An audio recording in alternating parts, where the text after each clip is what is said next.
day 5 of my media fast, and I have to say, it's getting more comfortable. I'm not missing it. I'm actually pretty happy. I actually was tempted this morning. I got to catch all the little habits where it's too easy to get back into the bad habit. I mean, noticing that that's such a factor here is the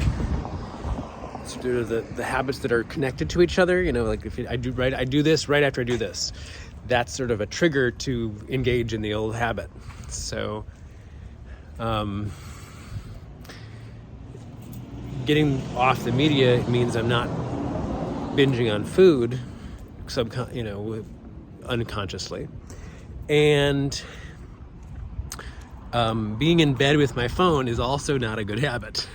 Being in bed with my phone, I'm like, oh, let's see what else is on my phone to distract me. Like, not a good idea. So there was a moment of that this morning, and I was like, get off the phone. This is against the rules. So, getting out of bed is a benefit of not having anything to do on your phone from bed, because then your day might start sooner. So what I'm really noticing is that my awareness is getting better. Like, I'm just more present with people. It's not that I wasn't present with people before. It's that I'm a little bit more present with people. And I think it's because my mind is slowing down and I'm beginning to just be more embodied, be more in my body, kind of calm, feeling what I'm feeling, being aware of what I'm feeling. You know, all the things that we're trying to tune out by binging on media in our incredibly healthy society that we live in today. All this technology, and we've used it to reduce ourselves to the lowest common denominator of base impulses instead of what we're capable of, which is being extraordinary. Thinking, feeling, healing, creating.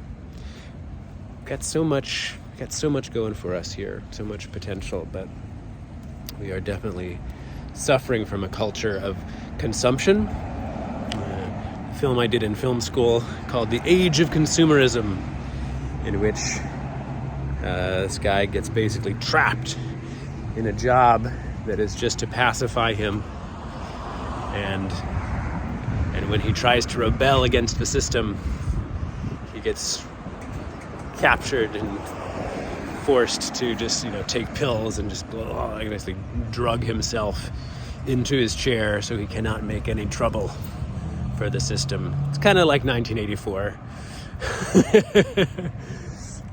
It was a low budget version. So anyway, I feel like that's kind of what we're dealing with. At an individual level, we're dealing with a culture that's designed to distract us and to suck us in order to get our attention, and by getting our attention, to get our dollars.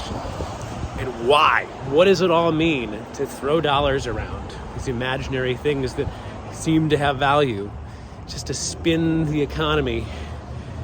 But why are we doing any of this in the first place is the bigger question we should be asking. And I think when I ask the question, I know what I want to be doing, but I haven't been doing it because I've been doing all this consumption stuff, this consuming of stuff that's being told.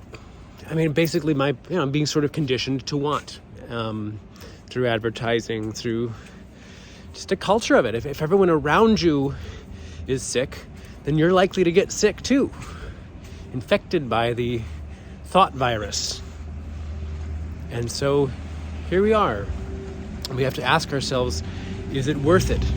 Is continuing to live this way, drowning in media, drowning in our attention being stolen for this thing and that, is this worth it anymore? No, it's not. We're not going to completely jettison ourselves from our current culture, but we can definitely move the needle in the right direction. And that's what I care about. That's why I'm doing this for myself, so that I can stand for the principles I actually believe in, and support our society getting back on track to solving our problems rather than drowning in them.